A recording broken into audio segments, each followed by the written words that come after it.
Oke, selamat siang semuanya. Kita berjumpa lagi di kelas Lighting Design ya. Kelas ini merupakan kelas pilihan untuk kalian. Dan sekarang saya mau menjelaskan sedikit mengenai RPS, yaitu rancangan pembelajaran semester nanti yang akan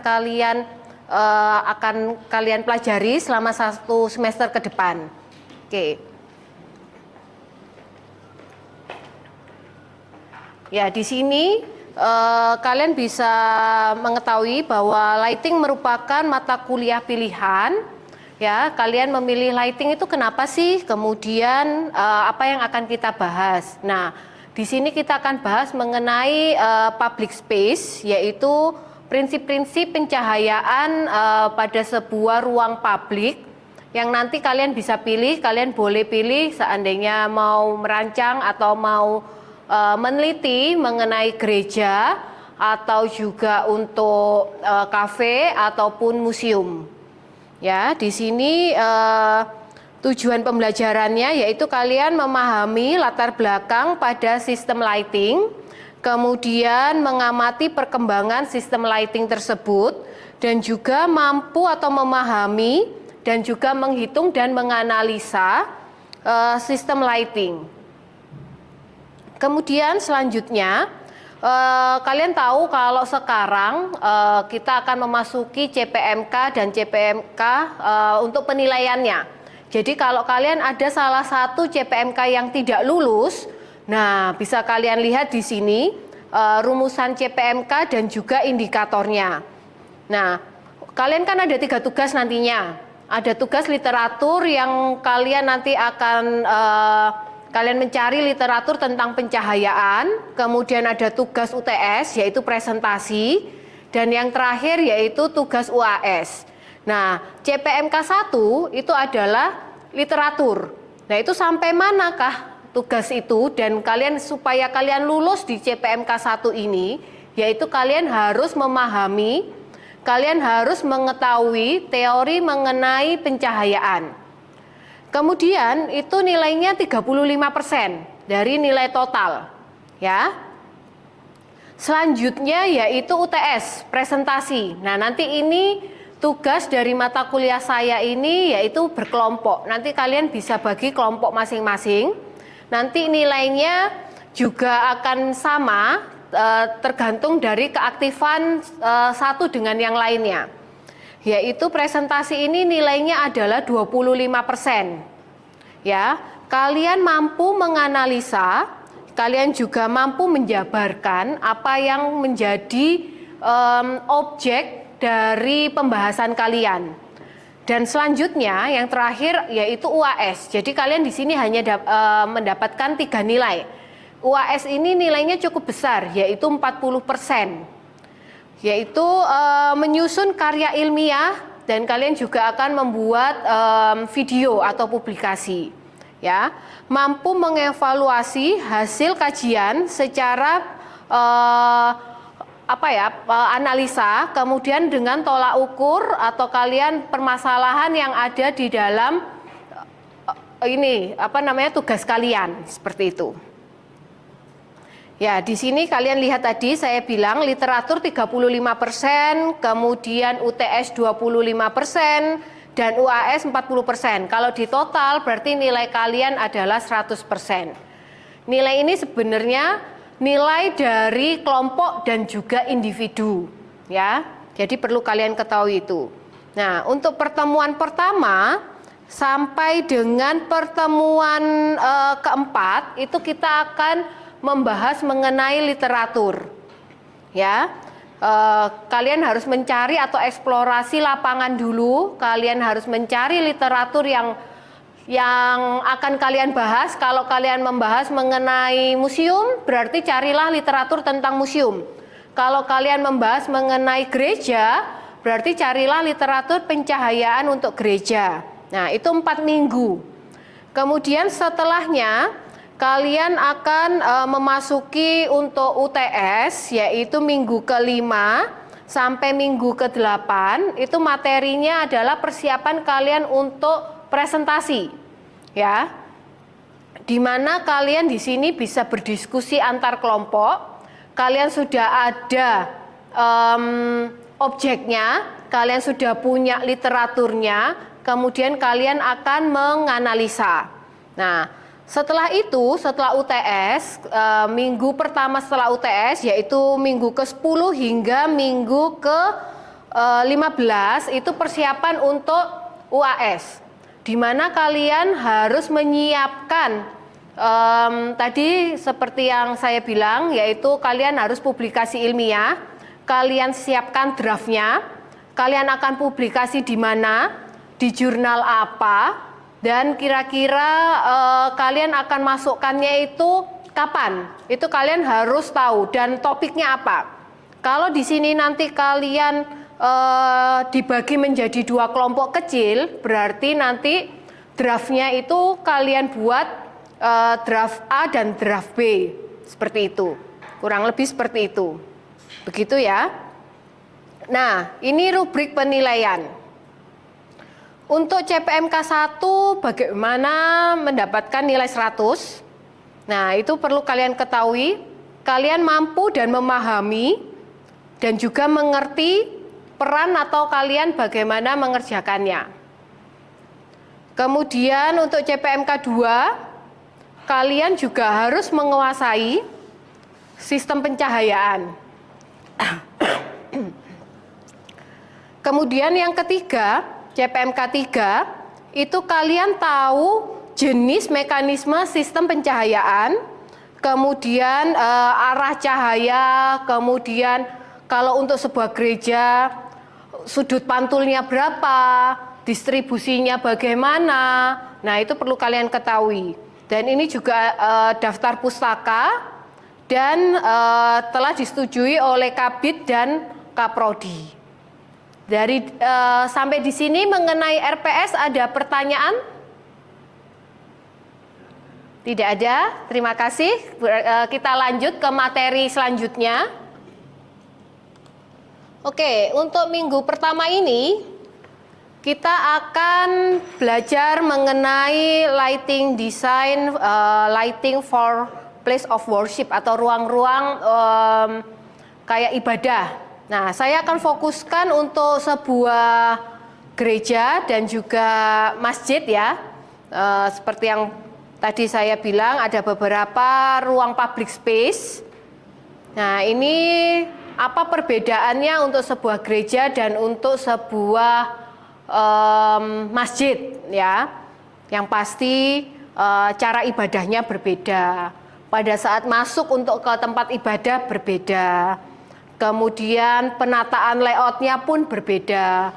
Walaupun pencahayaannya kalau saya rasa hampir sama, ya. Kemudian kalau perlu kalian ketahui, tingkat minimum pencahayaan untuk sebuah gereja, masjid ataupun wihara itu sama, yaitu 200 lux. Ya. Kenapa kok dibutuhkan pencahayaan yang 200 lux? Karena pertama, kita di tempat ibadah pasti kita membaca kitab suci. Ya, kita memerlukan pencahayaan yang cukup pada saat kita ibadah. Atau kita mau memujikan puji-pujian, ya. Di situ kita juga akan membaca. Nah, jadi pencahayaannya untuk sebuah tempat ibadah itu harus yang cukup jelas dan cukup untuk menerangi kitab suci itu. Nah, ini ya bisa kalian lihat untuk bangunan gereja, yaitu salah satu karya arsitektur dengan ciri khas tempat di mana pemeluk agama Kristen, ya. Bisa kalian lihat untuk pencahayaannya sendiri itu tidak hanya dari pencahayaan buatan, tetapi juga dari pencahayaan alami dari matahari dan juga kena distribusi atau pantulan cahaya yang masuk ke dalam ruangan tersebut karena mengenai kaca patri, kaca yang dimana kaca tersebut ada motifnya atau ada gambarnya, seperti itu. Kalian saya yakin pasti sudah pernah berkunjung ya ke sini, oke? Nah, di sini adalah tempat ibadah di Bali.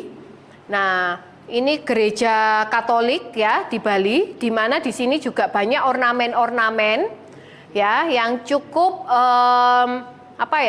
menarik untuk sebuah ruang ibadah ya. Untuk di sini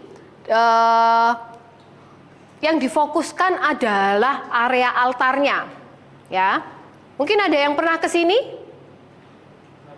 Pernah ya?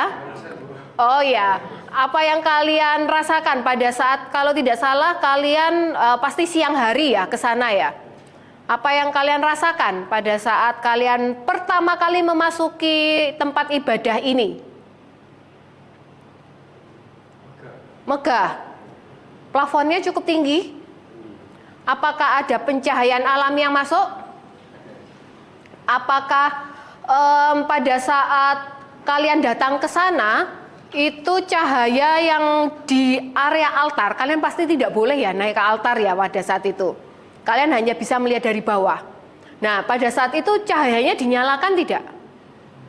Tidak ya.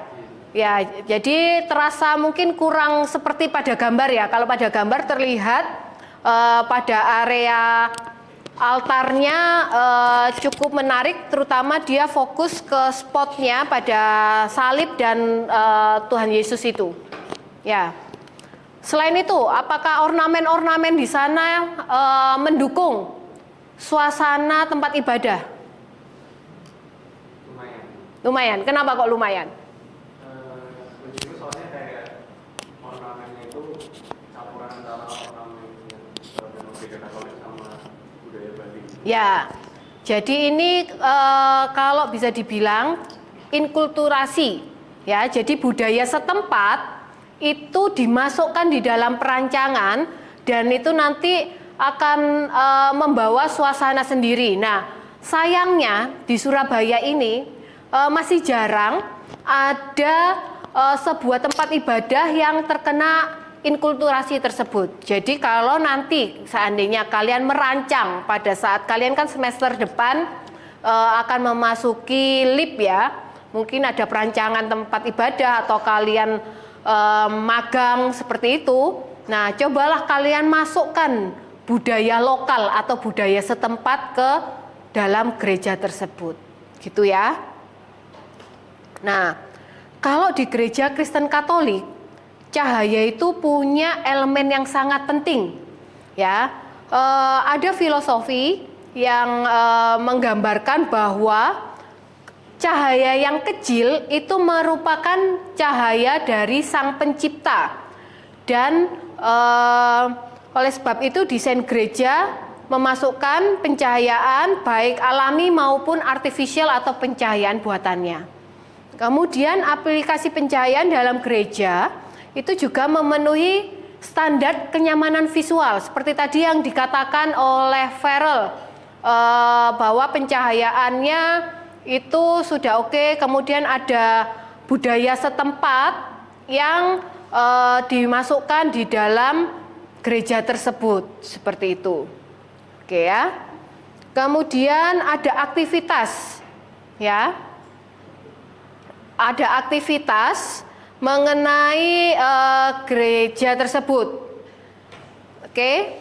Nah, kemudian di sini ya bisa kalian lihat bahwa unsur-unsur penting atau aspek-aspek keindahan tata ruang merupakan area liturgi. Kalau gereja Kristen Protestan atau gereja Katolik itu pasti ada tata ibadah. Oke. Nah, kalian pasti di sini kan sebagian besar Kristen maupun Katolik. Nah, itu pada saat kalau yang di Katolik saya pada saat masuk untuk menyucikan diri pasti kalian akan menandakan salib. Ya kan? Kemudian kalian akan duduk, akan berdoa, bersujud, kemudian habis itu kalian mengikuti tata ibadah. Nah, yang di Kristen pun juga ada yang karismatik atau yang tidak, itu hampir sama, ya. Itu perlu kalian ketahui. Kemudian cahaya sendiri itu sangat menarik ya kalau untuk sebuah tempat ibadah. Nah, karena sifatnya akan religius, walaupun yang model-model gereja karismatik nanti kalian kalau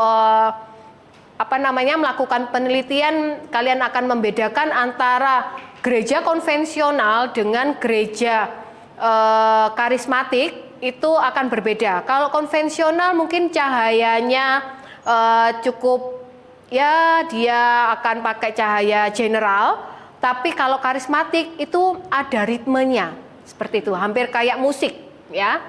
Nah ini contoh, dari 3 gambar ini coba kalian perhatikan. Gambar yang sebelah kiri kalian, tengah dan kanan, menurut kalian kalau untuk tempat ibadah paling nyaman yang mana? Kalau kalian melihat pendetanya, paling kanan. Kenapa paling kanan? Oke, jadi kalau yang paling kanan, kalau pendeta atau romonya lagi khotbah kelihatan ya. Kalau di sini romonya kelihatan nggak? Nggak terlalu, apalagi yang ini ya. Jadi cuma suara tapi tidak ada wujudnya, seperti itu. Nah, gitu ya. Jadi kalau ini mungkin background belakangnya nggak kelihatan, seperti itu. Tuh ya. Jadi sebenarnya pencahayaan itu penting nggak dalam sebuah ruangan menurut kalian? Penting ya. Jadi seperti apa ya? Nyawanya. Jadi kalau kalian mendesain ruangan, kalian tidak menentukan titik-titik lampunya, kalian tidak meletakkan titik lampu itu sesuai pada tempatnya. Nah, berarti nyawanya enggak ada. Berarti flat. Jadi kayak lampunya ya sudah putih-putih aja. Kayak gitu. Itu ya. Kemudian nah, ini sama yang gambar tadi berbeda enggak menurut kalian? Apa yang membuat kalian merasa beda pencahayaannya? Selain itu, kalian tidak melihat materialnya? Materialnya lebih banyak, material dan warnanya itu warna-warna yang warm. Materialnya itu material seperti marmer. Jadi itu akan membuat pemantul ya, jadi pemantul cahaya seperti itu. Jadi ruangan ini terlihat bersih, gitu ya. Tuh. Kemudian, nah kalau dengan ini akan berbeda. Ini gaya gotik. Jadi kalau di Eropa banyak gereja-gereja yang modelnya seperti ini, gitu ya. Oke.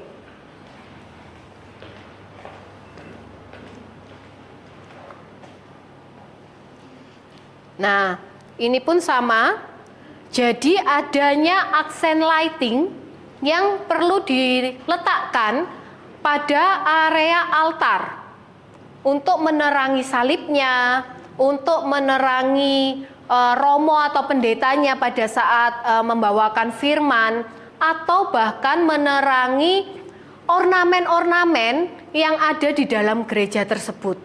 Itu perlu kalian pahami. Jadi kalau mendesain, jangan asal, oh aku mau taruh sini aja. Tapi kalian tidak tahu distribusi atau cahaya itu arahnya kemana. Kalian mau menciptakan suasana apa? Nah, itu yang perlu kalian ketahui. Apakah mau membuat tadi kesannya backlighting, ataukah mau taruh di depan, atau mau diletakkan di lantai, floor lamp, atau mau diletakkan di mana, seperti itu. Ya, ini juga spotlight. Nah, ini aksen lighting. Nah, ini yang model-model gereja modern. Ya, ini juga pasti berbeda. Kalau kayak kapel atau chapel itu kan modelnya seperti ini. Semua bersih, semua minimalis, semua terkesan tidak terlalu banyak ornamen, tapi dia mau fokus ke satu titik, yaitu pusatnya atau fokusnya adalah bentuk salib itu. Ya. Akan berbeda rasanya. Gitu ya. Nah, kalau Kristen Protestan ya, ada beberapa aksentuasi atau kalian juga bisa menggunakan filter cahaya. Ya, dapat dimanfaatkan untuk perwujudan desain kalian. Nah, ini juga untuk gereja. Kalau tadi secara looks-nya, kalau ini daylight factor. Daylight factor itu apa sih? Daylight factor adalah faktor cahaya siang hari.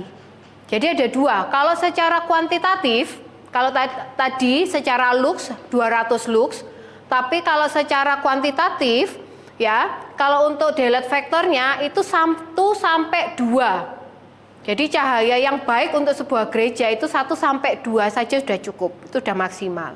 Nah, contohnya seperti ini. Berarti kalau daylight factor dihitung pakai lux meter di dalam ruangan, seperti itu ya. Secara psikis atau secara psikologi, dari gambar-gambar yang saya tunjukkan ke kalian, untuk sebuah tempat ibadah, terutama gereja, bagaimana? Bagaimana menurut kalian? Beda-beda atau sama? Apa yang membuat beda?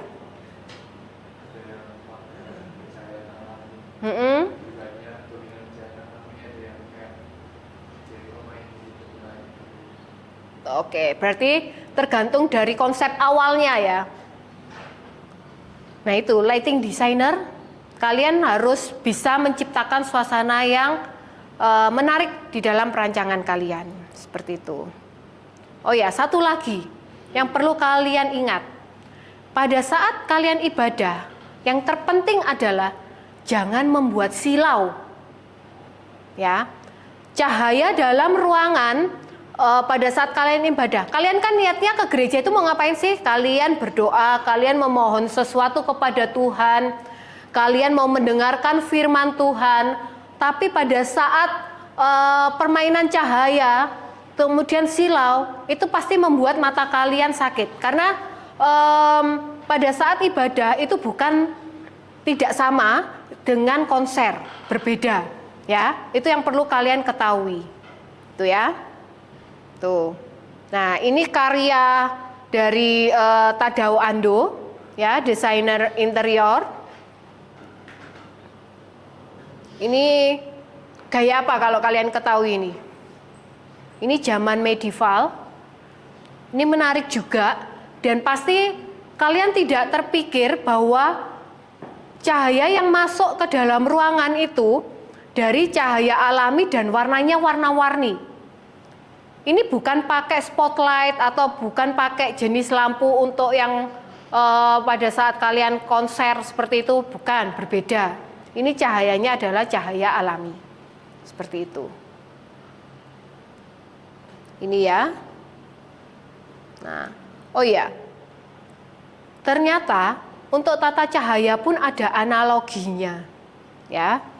Jadi tentang teologi agama, kemudian juga pencahayaan itu juga ada di mana bahwa Roh Kudus itu akan datang di dalam sebuah ruangan tersebut, itu diwujudkan dengan pencahayaan.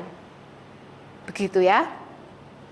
Oke, sampai di sini ada pertanyaan?